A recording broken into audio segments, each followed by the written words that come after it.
So kicking things off, you can already see people are awesome here. They're amazing. So having that opportunity to finally work with Vinny Deluxe, introduce him, got to come out as a Southern guy. We kicked things off. We ran down kind of the history of how we got where we were throughout this entire 30th anniversary, the whole business of the sacred golden coins. Man, I tried to go, I have the statistics again with me.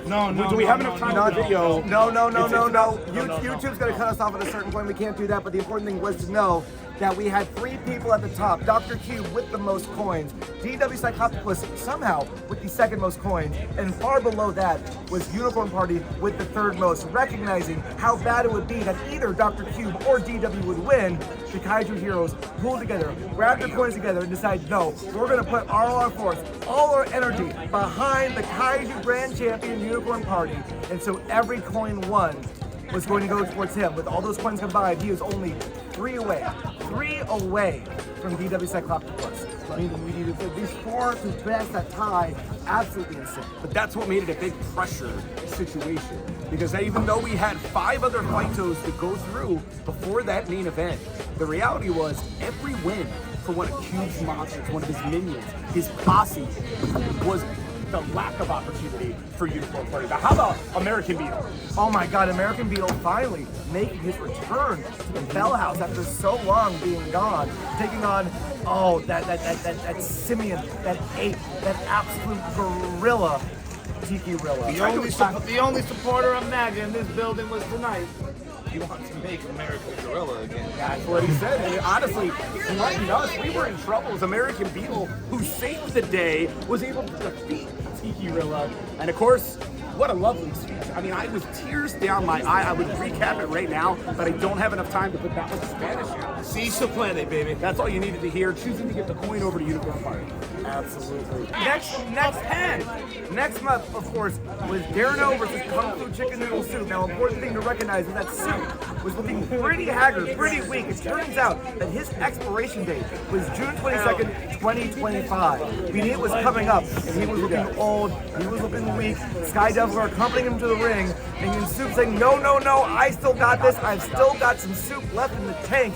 But that's not quite how things ended up, did it? Not as much as he thought.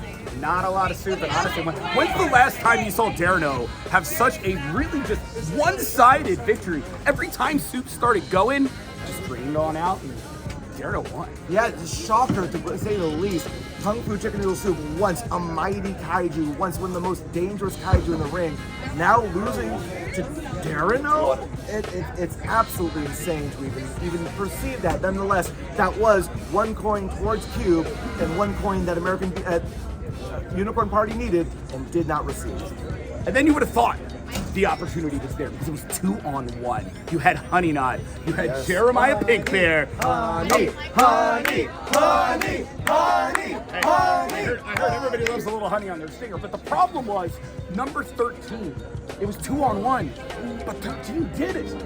13 did it. That is how the first half ended. Yeah. It was looking bad. I've never seen Jeremiah be taken advantage of in that kind of a way before, and I really hope that he can figure out what to do next with him and Honey Knot. If not, once again, Pink Bear becoming our grand champion. Absolutely, though keep in mind it may take some time to get there because Honey Knot had the proboscis, the eyes, taken out of his face.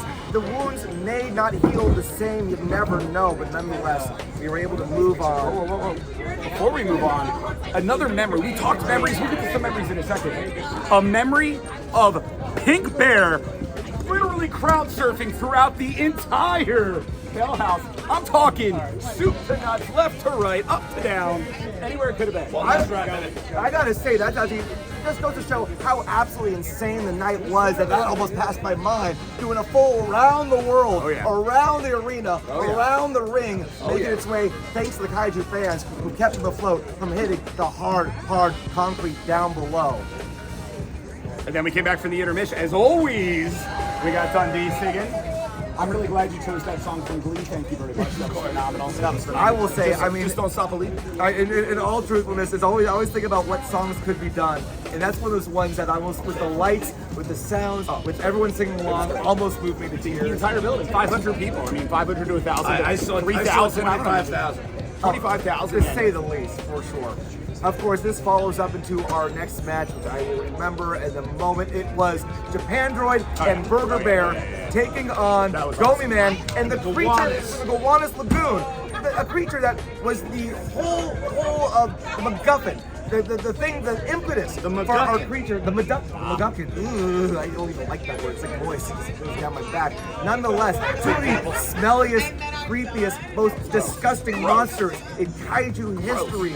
And just leaving these trail. I can't even think of it. I live in Florida, and this smelled worse, and that tells you something right there. God. I mean, you were talking about a swamp to just a total dump, to say the least. But And you were allegedly born in Philly, so you kind of have an idea with it. It's true, Philadelphia, man. I mean, look right there. Right there. There's some Gomi-mon. There you go. He could be in there right now. Gomi-mon, you suck. He left it all in the ring and even in the bins. That's just the dedication the Kaijus have. I would say, despite how much I absolutely can't stand those disgusting, smelly monsters, I give credit where credit's due. The fact that we're still carving out pieces of them, because that's how much he left out there for all of us to see. The dedication of the Kaiju monsters is palpable. You can wade through it, quite literally. And seriously though, Burger Bear, that reaction for Burger Bear, you know, I kind of teased, but apparently they do a little thing that's like a decibel meter on another show, and that decibel meter kind of went like this the other night. You mean Kids Court from Nickelodeon? Absolutely. The exact show. It was right. madness. The thing broke. It was so freaking loud. I mean, you couldn't even. I don't even know if I can hear now. I not only lost my voice, my hearing. It was amazing. The reaction for Burger Bear. If Burger Bear's not the most popular kaiju, I don't know who is. Actually, I have an idea. But victorious, nevertheless, our heroes. Yeah, absolutely. Go ahead and giving us another coin in the hero's bag, in the hero's pocket, to make sure leaving it down to a final match. Now, at this point, DW and Unicorn Party are tied. And we do not know what that means, but we still had one more to go. That next match was the hardest hitting and biggest and baddest and heaviest of the night. It was our former champion, Boulder, going head to head with Monger King. Monger King with the big hand, but was not a big factor in this outcome tonight. I gotta say, two of the hardest hitting, two of the biggest, two of the strongest kaiju that we have had going head to head. I have never seen the earth quake, the ring move, the city fall to its feet so fast than when these two heavy hitters collided in that arena. I'm pretty sure there was an earthquake recorded tonight. Thankfully, though, what that meant was we got what we needed for Unicorn Party. It was the final coin, and that meant our main event, the final fight of the grand finale.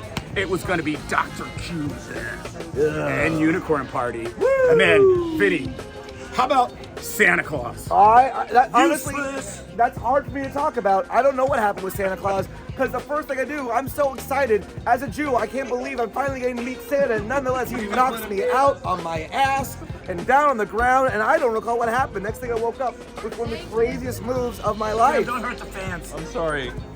Danger can happen. Don't let them leave. Don't let them leave.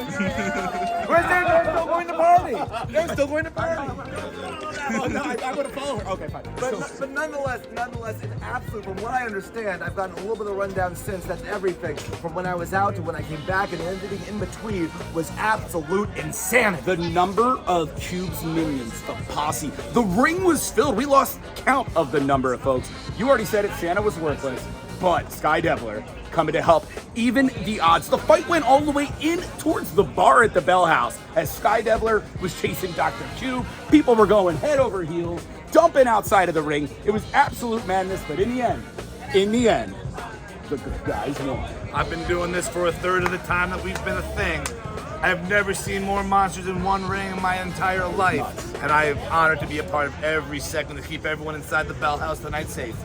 That had to be a safety hazard. That had to be some sort of violation. But nonetheless, the only thing that was violated was Dr. Cube's wishes, because Unicorn Party came through, turned in. No, we got kids watching. Unicorn Party came through, turned those coins in, earned the mystical Pearl of Power. And we did not know. We were always told maybe it would summon a dragon, but there was no true clue until it finally happened. Midori 2000, another Midori creature from Mars, appears. And what was the wish? What was the wish that Unicorn Party wanted? You'll never believe this. Selfless. A selfless act, as Unicorn Party could have wished for anything to bring himself up, to stay champion forever. so to get many rid of things. Dudley finally. Think about it. He could have erased Double Unicorn Dark from the plan. He could have gotten rid of DoorDash fees. Now I'm a little upset about that. To be honest. But nonetheless, he did the right thing and wished for Kung Fu Chicken Noodle Soup's Best Buy date to be expunged, banished forever to another dimension.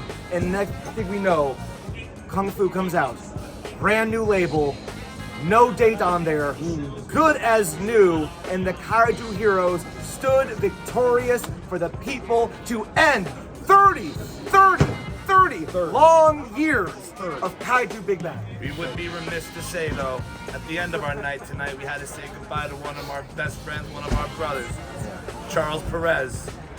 We miss you, brother.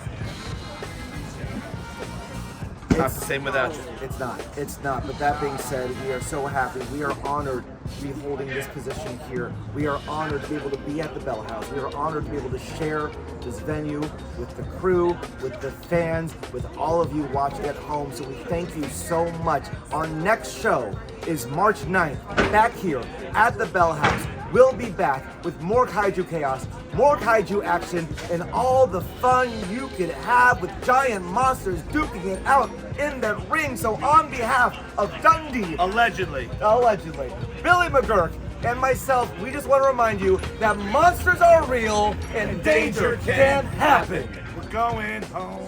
Kaiju.com for all things Kaiju Big Bang. Oh my God, I think we're going home. Yeah.